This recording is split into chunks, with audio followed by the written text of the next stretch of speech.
ìwọ Busola Eleyele tí gbogbo èèyàn mọ̀ káàkiri, olórin gospel ọmọ Celestiani tí gbogbo àgbáńlá ayé tó mọ̀ nìyẹn, tí gbogbo wa tí a mọ̀. Súnmọ́ bí báyìí mo fẹ́ bá ẹ sọ̀rọ̀. Full video on YouTube. Ẹ láwo ikú ní YouTube. Nígbà tí ó wà ní Bayowa Films and Records, ìwọ nìkan kọ́ lóbìnrin tó wà ń bẹ̀ ń gbà yẹn o.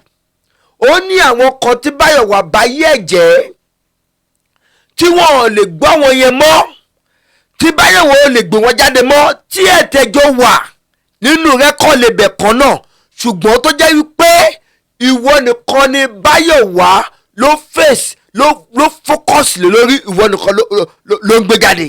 Full video on YouTube. Ẹ láwo ikú ní YouTube.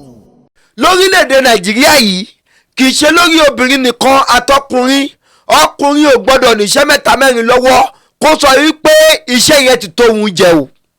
Mi lè tàṣẹ ìwọ tó ojóbìnrin kó wá sọ pé mo ti ń kọrin lórí orin tí mò ń kọ yẹn nìkan náà mo fẹ́ jókòó lé, mi ìfẹ́ níṣẹ́ kankan mi. Full video on YouTube.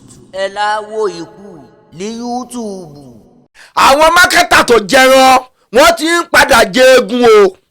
Àwọn mákẹ́tà tó wáṣọ wọ́n ti ń wà kìsà. Àwọn mákẹ́tà tó rówó ná wọ́n ti dá láìrówó ná báyìí. Full video on YouTube. Ẹ láwo ikú ní YouTube. Ṣé orin tó ń kọ yẹn nìkan náà ni iṣẹ́ tó o ní? O ò ní iṣẹ́ mi kankan ní lẹ́gbẹ̀ẹ́ and side work. Full video on YouTube. Ẹ láwo ikú ní YouTube. Ẹ wá sórí ayélujára, ẹ wá sọ di ìpàtẹ igbe, ẹ wá ń ké wúwúwúwú bí pé ọ̀tá ọmọ kú mọ́ yín lọ́wọ́. Full video on YouTube. Ẹ láwo ikú ní YouTube.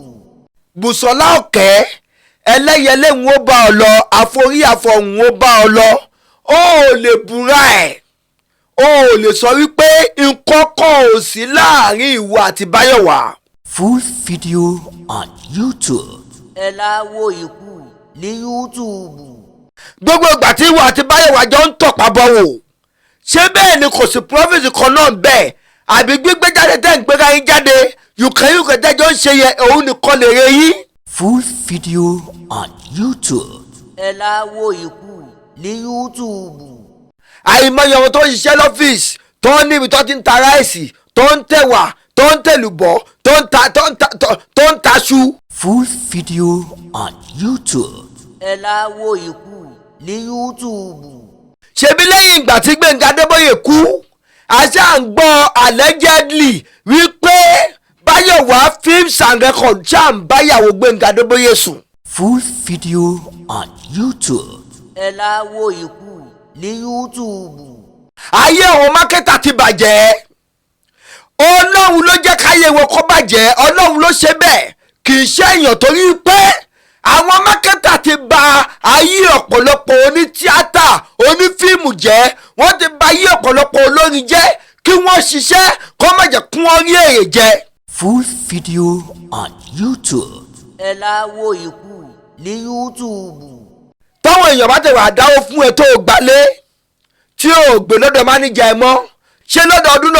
jáde wípé kọ́ wá máa fún ẹ lówó ilé tó fẹ́ san. Full video on YouTube.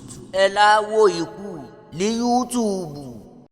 Gbogbo àwọn tó ń ta fíìmù, tó ń gbé fíìmù jáde, tó ń jogún ológun, tí wọ́n ò jẹ́ káwọn eléré tíátà, àwọn bàbá tí wọ́n ò jẹ́ kí iṣẹ́ wọn yọ, ṣe bíbi gbogbo ibi tí gbogbo wọn náà gbé mọ́tò dé, wọ́n ti ń fẹsẹ̀ àyìndé bẹ́ẹ̀.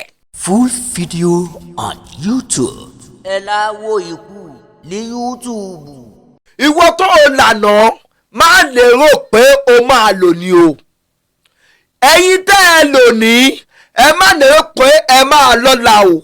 Gbogbo ẹ̀yin tẹ́ ẹ̀ ń lò lọ́wọ́lọ́wọ́ báyìí, ẹ má jẹ́ kó wà lórí ọkàn yín pé bẹ́ẹ̀ ṣe lo ipò lọ́wọ́ àwọn ọmọ yín náà máa lò. Full video on YouTube. Ẹ láwo ikú ní YouTube.